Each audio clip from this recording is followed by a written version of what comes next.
Hey guys, what is up? My name is Katie. Welcome back to my channel. This fan will stop eventually, so don't worry about it. But today I wanted to share with you all the books that I bought in the Target book sale. You would buy 2 and get 1 free. I have 9 books to share with you today, so if you're ready, let's get right into it. This is Rory, by the way. This is my little pup. So I got these books like last week, I think. So I've started on one and I'm going to start with that one. And it is The Roughest Draft by Emily Wibberley and Austin Sigmund Broca. I'm about this far in and I'm not enjoying it.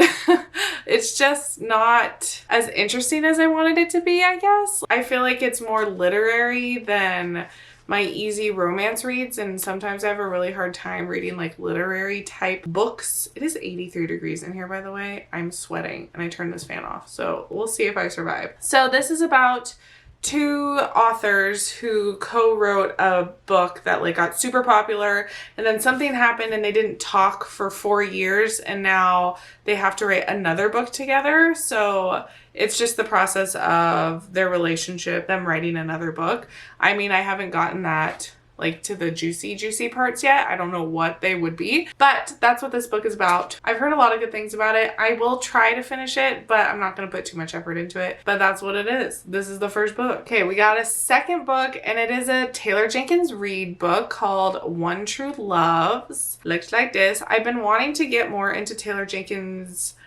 Reid just because she has a lot of hype around her name right now with the 7 Husbands of Evelyn Hugo, Malibu Rising. I just got that book too. So I thought I would try one out. Let's see if I can get to any of them eventually. I'm just going to read the really short synopsis. It's about a woman unexpectedly forced to choose between the husband she has long thought dead and the fiance who has finally brought her back to life. That sounds so interesting. I love that concept. It sounds awesome. I'm excited to read this one. So usually I am not a type to indulge into fantasy as much as I used to. Like I used to be all into vampires, werewolves, paranormal, all that type of stuff. I haven't been diving that deep into them. I just feel like there's too much story for me to handle. I know this is what it's like to be almost 30 for me. I really enjoyed Sarah J. Maas's A Court of Thorns and Roses book series. So I thought I would try out the Throne of Glass series. So I just picked up the first one. I hate that at Target you can't freaking get the stickers off, but I thought I would try this one because I enjoyed the other ones. I've heard mixed reviews if this one's better than ACOTAR or ACOTAR is better than this one, so we'll find out. I am excited to read it. We will see. Number 4 is Part of Your World by Abby Jimenez. Looks like this. Popular Book Talk. I know all these are probably like pretty popular book talk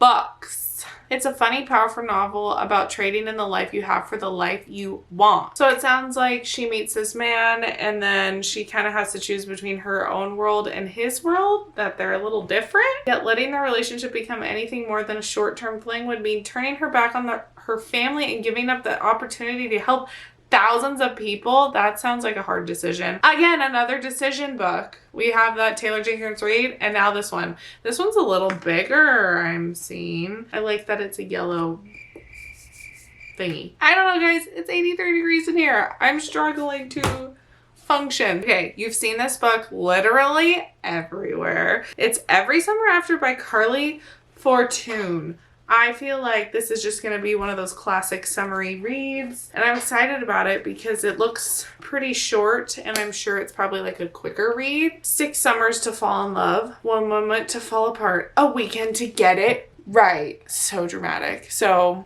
I love the dramatic. I'm guessing it's just a little cute romance, and I love a cute little romance book, so we'll see how this one goes. Next up, we have The Layover by Lacey Walden. It's so pretty. Paradise isn't big enough for the both of them. Sounds like the Unhoneymooners. An unexpected layover means her nemesis turns a flight attendant's life upside down in this witty, breezy, romantic comedy about love, life, 330,000 feet in the air. So it sounds like mechanical problems on the plane, and they stop in Belize for a weekend layover at a luxury resort in paradise. What a trip. This sounds awesome. Like, it's short. It's probably cute.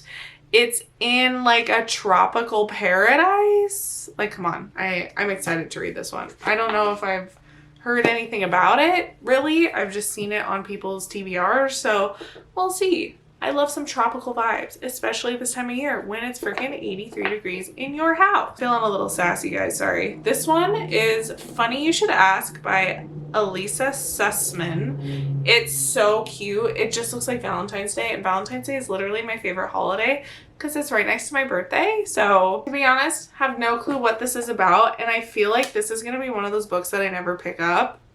You know those books that are just on your shelf that you've like bought, you just never read? There's a lot that happened in the past and then they meet up in the future, and it sounds like their world then. It says deliciously irresistible novel that will have you hanging on until the last word. That is confident. So I'm excited to read it. Have no clue what to expect. Super cute cover. Whoever designed this, you get an award. Okay guys, I don't know why I bought this book because I already DNF'd it on my Kindle and then I like ordered it. Things We Never Got Over by Lucy Score. This book is about 10 pounds. I have heard so many good things about this book, and then at the same time people hate it.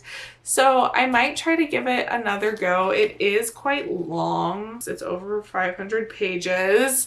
Katie's attention span doesn't last that long, so we will see if I get to this one. Bearded bad boy Barber Knox prefers to live his life in the way he takes his coffee, alone.